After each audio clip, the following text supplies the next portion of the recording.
பொதுவாக வந்து பார்த்திங்கன்னா மேடம் மகரத்துக்கு 7ல் குரு இருக்கார். ஓகேங்களா? அது வந்து கடக வீடு. கடக வீட்டில் குரு உச்சம் பெற்றிருக்காரு. உங்கள நம்பி ஒரு குடும்பம் இருக்கு, குழந்தைங்க இருக்காங்க அப்படின்றத ஞாபகம் வச்சுக்கோங்க. ஆக்சுவலி அதையும் மீறி நீங்க போறீங்க அப்படின்னா இந்த மகர ராசி நேயர்கள் பர்ட்டிகுலரா இந்த ஒரு பரிகாரம் செஞ்சுக்கோங்க அப்படின்னா என்ன பரிகாரம் பண்ணிக்கலாம்?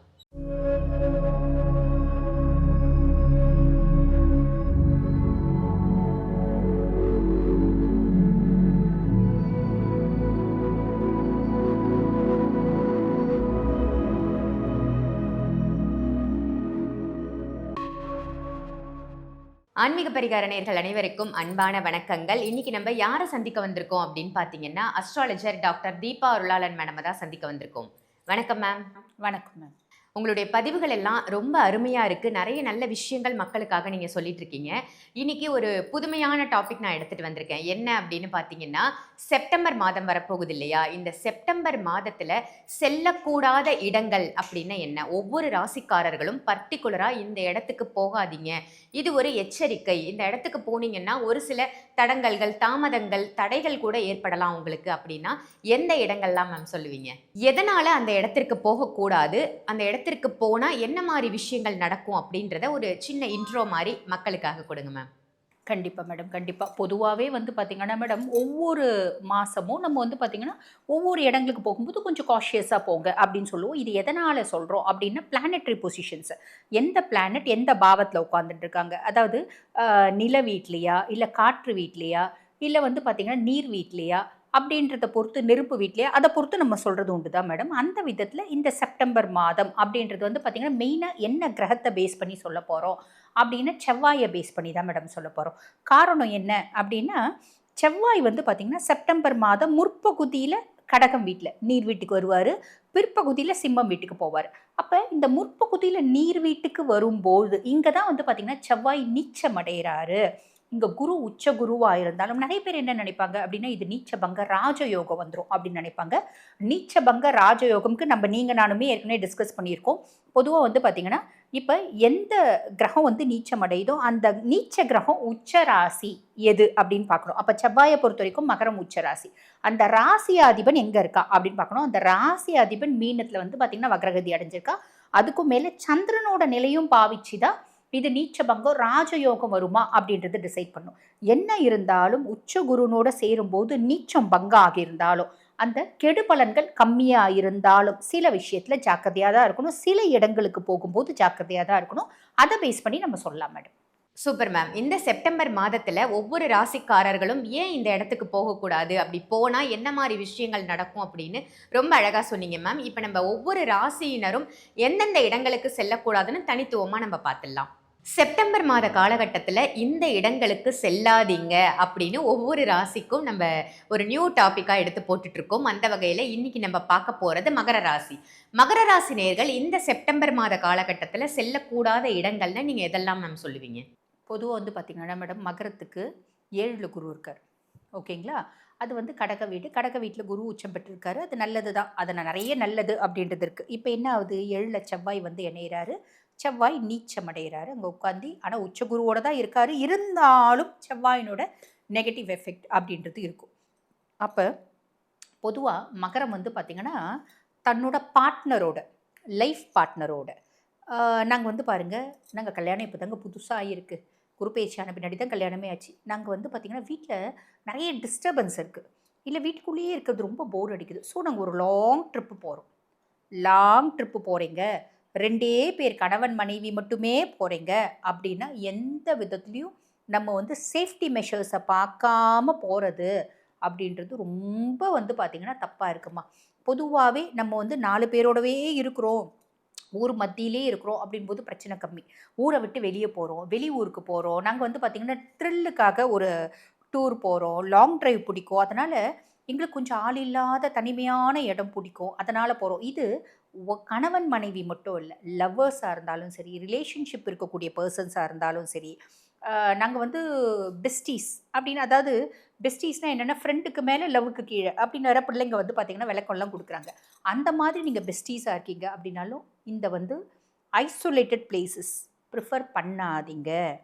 தனிமையை விரும்புறது அப்படின்றது 4 பேருக்கு மத்தியில் தனியாக இருக்க இடம். ஒரு ரெஸ்டாரண்ட்டில் உட்காந்து போய் தனியாக பேசுங்களேன் என்ன இப்போ. அதுக்கும் மேலே இந்த பிள்ளைங்களாம் எதுக்கு அந்த மாதிரி தனிமையான இடத்த ப்ரிஃபர் பண்ணுறாங்க அப்படின்னா, பேச்சுக்கும் மீறிய சில செயல்களை செய்யணும் அப்படின்னு ப்ரிஃபர் பண்ணுறாங்க. அப்படின்னா நம்மளோட உயிர் முக்கியம், நம்மளோட கௌரவம் முக்கியம், நம்ம அப்பா அம்மா நம்மளுக்காக இருக்காங்க அப்படின்றத நினச்சிட்டு அந்த மாதிரி இடங்களுக்கெல்லாம் போகாதீங்க. போகிறீங்க அப்படின்னும் போது அதில் சில பல பிரச்சனைகளை சந்திக்கணும் அப்படின்ற விதி இருக்குது. இது பெற்றவங்களுக்கு வந்து எப்படி கண்ட்ரோல் பண்ணுறது தெரியாது. காரணம் என்ன அப்படின்னா, பெற்றவங்களுக்கு தெரிஞ்சால் தானே அவங்க வந்து கண்ட்ரோல் பண்ண முடியும். குழந்தைங்கள காலேஜ்க்கு அனுப்புகிறாங்க, குழந்தைங்க காலேஜ் போகிறேன்னு சொல்லிட்டு இப்படி ஐசோலேட்டட் ஏரியாஸ் ப்ரிஃபர் பண்ணி போகுதுங்க அப்படின்னு. ரொம்ப சிம்பிள். இப்போ நம்ம பீச்சுக்கு போகிறோன்னு வச்சுக்கோங்க மேடம். இப்போ இந்த பீச்சுக்கு போகிற இடத்துல கூட இப்போ நாங்கள் வந்து ஒரு முறை கடலூர் போனோம். கடலூர் போகும்போது என் தங்கச்சியோட ஹஸ்பண்ட் அவர் சொல்கிறாரு, அக்கா இந்த இடம்லாம் பீச் இங்கே இருக்கேப்பா, நின்று பார்க்கலாம் கண்ணு, நல்லா தானேப்பா இருக்குது, நம்ம கொஞ்ச நேரம் உட்காரலாமா கண்ணு அப்படின்னு நான் கேட்குறேன். அப்போ அவர் சொல்கிறாரு, அக்கா வேணாங்க்கா, இந்த இடம்லாம் சேஃப்டி இல்லைக்கா, இங்கெல்லாம் உட்காரக்கூடாதுக்கா, இங்கெல்லாம் நிறைய பிரச்சனை இருக்குக்கா, போகலாங்க்கா அப்படின்னு சொல்லிட்டு 5 நிமிஷம் கூட நிற்க வைக்கல. ஏன் கண்ணு அப்படின்னா, இல்லைக்கா இந்த இடம் சேஃப்டி இல்லை அப்படின்னு ஒரு சில விஷயம் அந்த தம்பி வந்து சொல்கிறாரு. அதாவது என் தங்கச்சியோட ஹஸ்பண்ட் சொல்கிறாரு. அப்போ தான் புரியுது, ஓ இவ்வளோ விஷயம் இருக்கா. ஏன்னா அவங்க வந்து கடலூர் பர்சன்ஸ். அந்த கடலூரில் என்னென்னலாம் இருக்குது அப்படின்னு அவங்களுக்கு தெரியும். நம்ம புதுசாக போகும்போது இந்த இடம் நல்லா இருக்கேப்பா, இங்கே உட்காரலாம்ப்பா, இல்லை இல்லைக்கா இங்கே இப்போ வந்து இந்த மணி 6 ஆக போகுதுக்கா, இதுக்கு மேலே இங்கே வேறு வேறு விஷயம் நடக்கும் எல்லாம் சொல்கிற, அப்படி இந்த இடம்லாம் வேண்டாங்க்கா அப்படின்றாரு. அப்போ அந்த இடத்துல ஏற்கனவே அந்த மாதிரி நிறைய அசம்பாவிதங்கள் நடந்திருக்கு. காரணம் என்னென்னா, கடற்கரை 6 மணிக்கு மேலே யாரும் இல்லை. அப்போ அந்த மாதிரியெல்லாம் நடக்கிறதுக்கான வாய்ப்பு இருக்குது. ஏற்கனவே இந்த மாதிரி ஒரு சில விஷயங்கள் நடந்திருக்குக்கா, ஹிஸ்ட்ரி இருக்குக்கா அப்படின்போது வேணாக்கன்னு நம்ம வீட்டுக்கு போயிடலாம். நம்ம வீட்டுக்கு போகலாம். நாங்கள் வந்து புதுசாக போயிருக்கோம், நல்லா இருக்கே, நல்ல நிசப்தமாக, நல்ல மனசுக்கு நிம்மதியாக இருக்கே அப்படின்ற மாதிரி நான் கேட்டேன். இப்படி சொல்லும்போது வேணாங்கன்னு வீட்டுக்கு போயிடலாம் அப்படின்னு நான் சொன்னேன். அந்த மாதிரி இப்போ பெரியவங்க நம்ம பக்குவப்பட்ட மனசு, பதப்பட்ட மனசு நம்மளுக்கு வந்து அந்த கான்சிக்வன்சஸை புரிஞ்சிக்க முடியும், குழந்தைங்களுக்கு புரிஞ்சிக்க முடியாது. அப்போ குழந்தைங்க வெளியே போகிறாங்க அப்படின்னும் போது பெற்றவங்க கண்டிப்பாக குழந்தைங்க எங்கே போகிறாங்க, என்ன வராங்க, காலேஜுக்கு தான் போனாங்களா அனலைஸ் பண்ணுங்கள், வேலைக்கு தான் போனாங்களா அனலைஸ் பண்ணுங்கள்.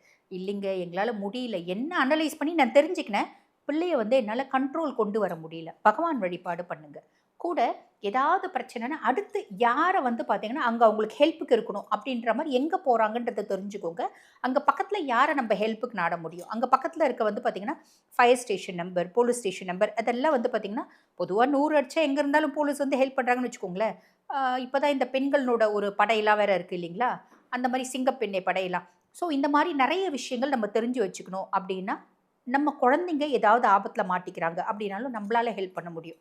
இல்லைங்க குழந்தைங்க இல்லைங்க, நாங்களே பெரியவங்க தாங்க, ஆனால் நாங்களே போயிட்டு இந்த மாதிரியெல்லாம் வந்து நானும் என் ஒய்ஃபும் இது பெரும்பாலும் ஒய்ஃபோட போகிறாங்களா இல்லைங்க அப்படின்னு நம்ம சும்மா சொல்லிக்க முடியாது. ரொம்ப இளம் வயசு ஒய்ஃபோட சுற்றுறாங்க இல்லைங்க, நானும் என்னோட பார்ட்னரும், business partner in my life but not legally அப்படின்ற பர்சன்ஸ் போகிறீங்க அப்படின்னா சேஃப்டி முக்கியங்க. உங்களோட என்ஜாய்மெண்ட்டு, உங்களோட என்டர்டெயின்மெண்ட் எல்லாத்துக்கும் மேலே சேஃப்டி. உங்களை நம்பி ஒரு குடும்பம் இருக்குது, குழந்தைங்க இருக்காங்க அப்படின்றத ஞாபகம் வச்சுக்கோங்க, மனைவி இருக்காங்க, கணவன் இருக்கார் அப்படின்றத ஞாபகம் வச்சுக்கோங்க. அதுக்கும் மேலே சமுதாயத்தில் நமக்குன்னு ஒரு மரியாதை இருக்குது, அதையும் ஞாபகம் வச்சுக்கோங்க. அதையும் மீறி நீங்கள் போகிறீங்கன்னா பல சேஃப்டி மெஷர்ஸ் அப்படின்றத கண்டிப்பாக வச்சுக்கணும்.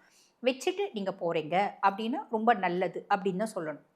ஆக்சுவலி அதையும் மீறி நீங்கள் போகிறீங்க அப்படின்னா பல சேஃப்டி மெஷர்ஸ் நம்ம வச்சுட்டு தான் போகணும். அதுக்கும் மேலே சிலர் வந்து பார்த்திங்கன்னா மேடம் இந்த பிஸ்னஸ் ஒரு ட்ரிப்பு அப்படின்ற மாதிரி போவாங்க, தன்னோட பிஸ்னஸ் பார்ட்னர்ஸோட ஒரு லாங் ட்ரிப். அது வெறும் ஆண்களே போனாலும் அதில் ஜாக்கிரதை தேவை. ஆண்களும் பெண்களும் சேர்ந்து போகிறீங்க அப்படின்னா உங்களுக்கு ஜாக்கிரதை, அதுக்கும் மேலே அந்த பெண்களுக்கும் நீங்கள் தான் வந்து ஜாக்கிரதையாக காவலாக இருந்து பத்திரமா கூட்டிகிட்டு வரணும் அப்படின்ற ரெஸ்பான்சிபிலிட்டியோடு போங்க, நல்லது.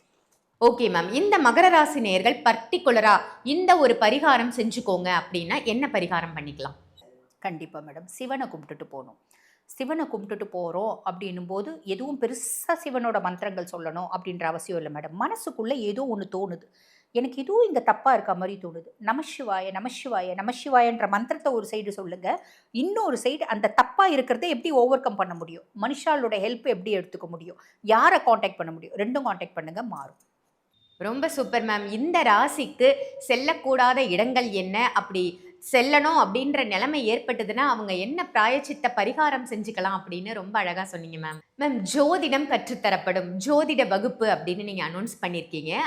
யாரெல்லாம் ஜோதிடம் கத்துக்கலாம், அதனுடைய முறைகள் என்ன, அந்த வகுப்பு எப்போ நீங்க எடுக்கிறீங்க, எத்தனை மந்த் கோர்ஸ் அது, அதை வந்து நம்ம மக்களுக்காக சொல்லுங்க மேம். கண்டிப்பா மேடம். கண்டிப்பா. இது வந்து பார்த்தீங்கன்னா மேடம் லெவல்ஸ் இருக்கு. First level madam. First level அப்டின்னா, பொதுவா நெறைய பேர் என்ன நெனைக்கிறாங்கன்னா மேடம், ஒரு 4 நாள்ல, ஒரே மாசத்துல ஜோதிடம் கத்துக்கலாமா அப்டின்னு நெனைக்கிறாங்க. அது சாத்தியம் கிடையாது. ஜோதிடம் அப்டின்றது பெரிய சமுத்திரம். பொதுவா வந்து பார்த்தீங்கன்னா மேடம், எல்லா ஜோதிடர்களுக்கும் நம்ப தான் ரொம்ப பெரிய பெர்சன்ஸ். ஜோதிடத்திலேயே வந்து பார்த்தீங்கன்னா, நம்மள விட்டா வேற யாருமே இல்ல அப்டின்ற ஒரு நெனப்பு இருக்கு இப்ப. ஆனா உண்மை என்ன அப்டின்னா மேடம், கற்றது கைமண் அளவு. அப்ப அந்த சமுத்திரத்துல நீந்தி முத்து எடுக்கிறோம் அப்படின்னாலும் நாங்க 1, 2 முத்து தான் எடுக்கிறோம். லட்சக்கணக்கான, கோடிக்கணக்கான முத்துக்கள் அதுல இருக்க தான் செய்யுது. நெறைய கிளாஸ் வந்து டீட்டெயில்ஸ் கேட்கிறவங்க என்ன சொல்றாங்க அப்படின்னா, "மேடம் ஒரே மாசத்துல கத்துக் குடுத்துருவீங்களா? 2 மாசத்துல கத்துக் குடுத்துருவீங்களா?" அப்படி கேட்குறாங்க. அது சாத்தியம் கிடையாது மேடம்.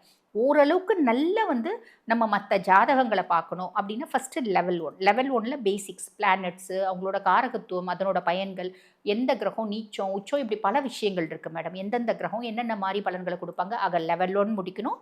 அதுக்கப்புறம் லெவல் 2 முடிக்கணும். அதுக்கப்புறம் கொஞ்சம் அட்வான்ஸ்ட் அப்படின்னா லெவல் 3. அப்ப இந்த 3 லெவலா தான் மேடம் நாங்க சொல்லி தரோம். Super ma'am.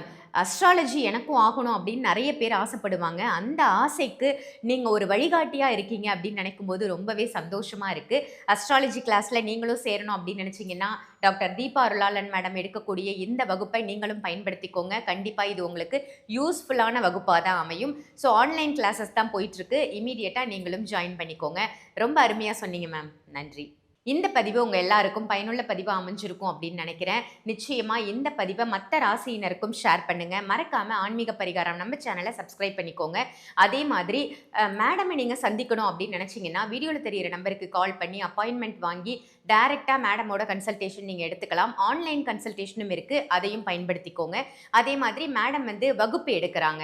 அந்த வகுப்புல ஜோதிட வகுப்புல நீங்க சேரணும் அப்படின்னு நினைச்சாலும் அதையும் பயன்படுத்திக்கோங்க. நீங்களும் ஒரு ஜோதிடர் ஆகலாம். ஸோ வீடியோல தெரியிற நம்பருக்கு கால் பண்ணி கிளாஸ்லயும் ஜாயின் பண்ணிக்கோங்க. இதே மாதிரி வேற ஒரு நல்ல நிகழ்ச்சியில உங்க எல்லாரையும் சந்திக்கின்றேன். நன்றி, வணக்கம்.